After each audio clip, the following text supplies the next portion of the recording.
The U.S. and Iran may be moving closer to formal talks to end the conflict. President Trump again insisted today that members of his administration, including Vice President J.D. Vance and Secretary of State Marco Rubio, are already engaged in negotiations with Iran. He also reiterated the claim that Iran has already agreed to never have a nuclear weapon. Iran has denied that formal talks are underway, but confirmed yesterday it received a message through mediators as a precursor to negotiations. CBS News senior White House and political correspondent Ed O'Keefe joins me now. Ed, the president spoke earlier in the Oval Office. Did we learn anything new about the conflict with Iran and the possible talks happening? We did, because he suggested again, Nicole, that those talks are indeed underway. Wouldn't really get into the specifics of who exactly they're speaking with, but suggested that his son-in-law, Jared Kushner, his top envoy, Steve Witkoff, the vice president, the secretary of state, and eventually the president himself would be involved in the conversations. And he broke a little news regarding a signal they got from Iran. Take a listen to some of our exchange with them earlier in the Oval Office. Do you think I trust them? I don't trust them. Well, then why bother talking to them? Because they're going to make a deal. They're going to make a deal. They did something yesterday that was amazing, actually. They gave us a present, and the present arrived today. And it was a very big present worth a tremendous amount of money. What that present is not yet clear. In a follow-up question from our own Jennifer Jacobs, he suggested it has something to do with oil and gas and the Strait of Hormuz. We're still trying to learn more about what exactly it might have been, whether it was something physical, whether it was some kind of control of either part of the strait or some element of oil shipping that is being attempted to occur there through the strait. We'll wait and see if we learn more. Of course, it may not be much of anything, really, other than the president perhaps just suggesting that there is some sense of progress. So as far as he's concerned, the negotiations are progressing, and this comes as several other countries in the region have now expressed a willingness to help make them happen. And one of those countries being Pakistan, which has now offered to mediate talks. Is the president on board? And do we have any sense of when more formal talks could occur? Well, he did retruth or retweet or post a statement from the Pakistani government essentially saying that they're willing to host those talks should the president and Iran decide to move forward with them. Remember, Pakistan is another nuclear power in the region to Iran's east, so further into Asia, and obviously is concerned about the situation as well, given it's also a nuclear power and another predominantly Muslim country that has had relations with Iran. So it, along with Egypt, Saudi Arabia, the other Gulf countries, and Turkey especially, given its border with Iran, have been involved, have been in touch with the United States, trying to get these sides to talk and to try to ease hostilities. Whether or not they get serious, whether or not senior U.S. officials get deployed to the region for conversations will remain, we'll keep watch for that.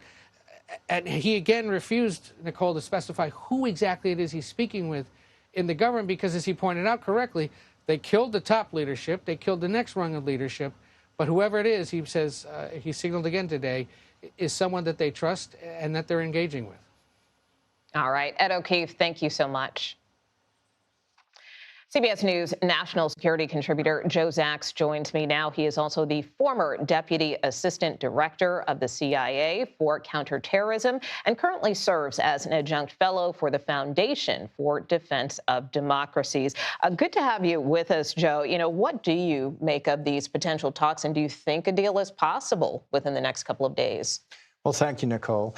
I think it's a very positive development that is currently underway. I think it's certainly a sincere development on the United States side.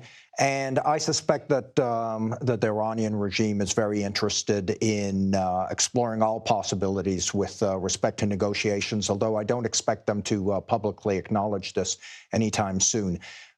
However, I would also caution that the Iranians are tough negotiators and that this could take time, could take a bit of time, especially since the United States wants to come out and should want to come out ahead and in a strong position in these negotiations. So I think it will be important to keep up the military campaign minus perhaps any attacks on Iranian infrastructure, because I think that could be quite destabilizing to the Gulf partners in the region.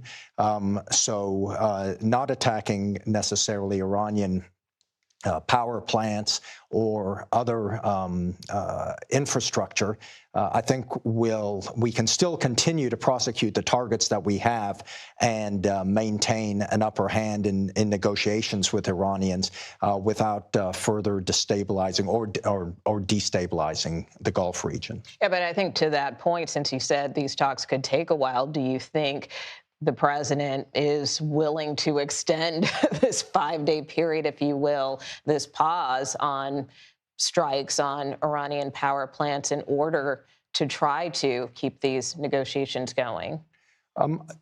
Clearly, his extending or not extending this 5-day pause on Iranian power plants is his decision to make. But in answer to your question, I would think he could easily extend that, especially if he senses that the Iranians are negotiating in good faith and that there's traction.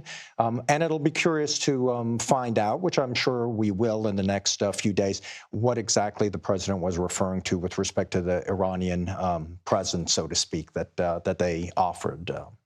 Yeah, and to Ed's point, not just on the mystery president, but also on this issue of who the U.S. may be negotiating with here, because I think the president earlier this week would only say it's a top person. But what more do we know about the current state of Iran's leadership and who the U.S. might be talking to at this stage? Well, it seems like the conventional wisdom is that it may be the Speaker of the Iranian Parliament.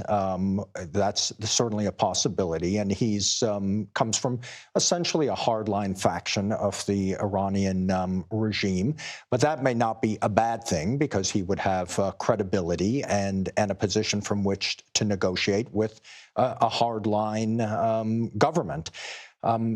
There could be others. I think time will tell, and I think it may even be better not to speculate too terribly much, so as not to put undue pressure on the Iranian regime to negotiate in good faith.